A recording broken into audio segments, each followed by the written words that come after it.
আমি যে তোমাদের ত্রিকোণমিতিক 6টি অনুপাত চিনালাম, এবার আমরা ত্রিকোণমিতিক 6টি অনুপাতের সাথে সমকোণী ত্রিভুজের যে সম্পর্ক কিভাবে হয় এইভাবে আমি তোমাদের এবার এই 6টি সম্পর্কটা এবার আমি তোমাদের শেখাবো। তার আগে আমি তোমাদের বলছিলাম ত্রিকোণমিতিক যে মেন তিনটা অনুপাত সেটা হচ্ছে একটা হচ্ছে সাইন, একটা হচ্ছে কস, আর একটা হচ্ছে কি ট্যান। হ্যাঁ, এই আমরা এবার শিখবো যে এগুলো টেকনিক্যাল মানে সাইন মানে কি, সাইন মানে আমরা হলো সাগরে শিখবো হচ্ছে লবণ আছে, লবণ আছে। আর কস মানে শিখবো হচ্ছে কবরে, কবরে ভূত আছে, কবরে ভূত আছে। আচ্ছা ট্যান মানে আমি শিখবো টেরা, লম্বা ভূত। হ্যাঁ, এই এদের মধ্যে এই প্রথম যে তিনটা আছে এই তিনটা এগুলো আবার কিছু না, এগুলো আমরা শিখবো না। আমরা শিখবো হচ্ছে লবণ, লবণ মানে হচ্ছে আমরা শিখবো হচ্ছে লম্ব, আর আছে মানে আমার মাথায় হচ্ছে অতিভুজ, আছে মানে মাথায় কি অতিভুজ। এবং কস, কস মানে যে কবরে ভূত আছে, আমরা কবরটা বিবেচনা করবো না। ভূত মানে মাথায় বলে ভূমি, আর আছে মানে কি, আছে মানে হলো আমরা শিখবো হচ্ছে অতিভুজ।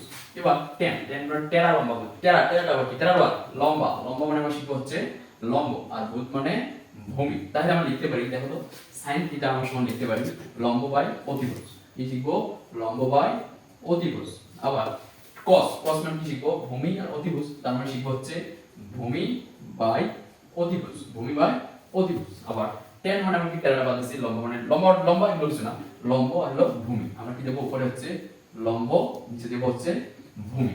এগুলো আমরা ত্রিকোণমিতিক যে সমকোণী ত্রিভুজ আছে এগুলো আমরা এই সাইন কস ট্যান এগুলো স্থাপন করব। তার আগে মাথায় রাখতে হবে সমকোণী ত্রিভুজের কোণ যদি, যেমন আমি যদি বলি এটা সমকোণী ত্রিভুজ, সমকোণী ত্রিভুজের কোণটা আছে 90 ডিগ্রি হয়।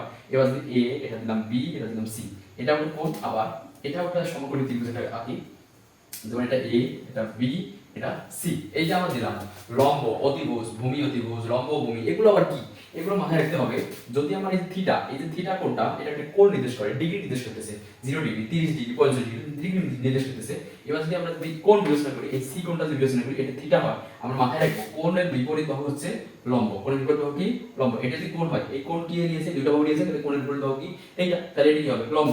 কোণ যে দুটো বাহু নিয়েছে তার যে ছোট বাহুটা হবে সেটা হচ্ছে ভূমি, আর যেটা বড় বাহু হবে সেটা হচ্ছে অতিভুজ। এইগুলো আমার সমকোণী ত্রিভুজ দেখো, লম্ব ভূমি অতিভুজ শিখলাম। এবার যদি কোণটা নিচে, কোণটা যদি উপরে হয় থিটা কোণ, তাহলে মাথায় রাখতে হবে কি বলছি, যে কোণ যে দুইটা বাহু নিয়ে হয় তার বিপরীত বাহুটার নাম কি লম্ব। কারণ যদি লম্ব কিন্তু নিচে আসে গেল, এবং কোণ এই দুইটা বাহু নিয়ে আছে, যেটা ছোট বাহু সেটার নাম কি, সেটা হচ্ছে ভূমি, আর যেটা বড় বাহু থাকবে সেটার নাম কি, সেটার নাম হচ্ছে অতিভুজ, সেটার নাম হলো অতিভুজ। এই যে আমাদের ত্রিকোণমিতিক 6টি অনুপাত বলতে আমি 3টি অনুপাত সাথে ত্রিকোণ আটকে দিলাম। এখন তোমরা সহজে মাথায় রাখবা, যদি আমাদের এই যে সাইন, সাইনের বিপরীত কি, সাইনের বিপরীত হলো কোসেক, সাইনের বিপরীত হলো কোসেক। তারপর হচ্ছে কস, কসের বিপরীত হলো কি, কসের বিপরীত হলো সেক থিটা।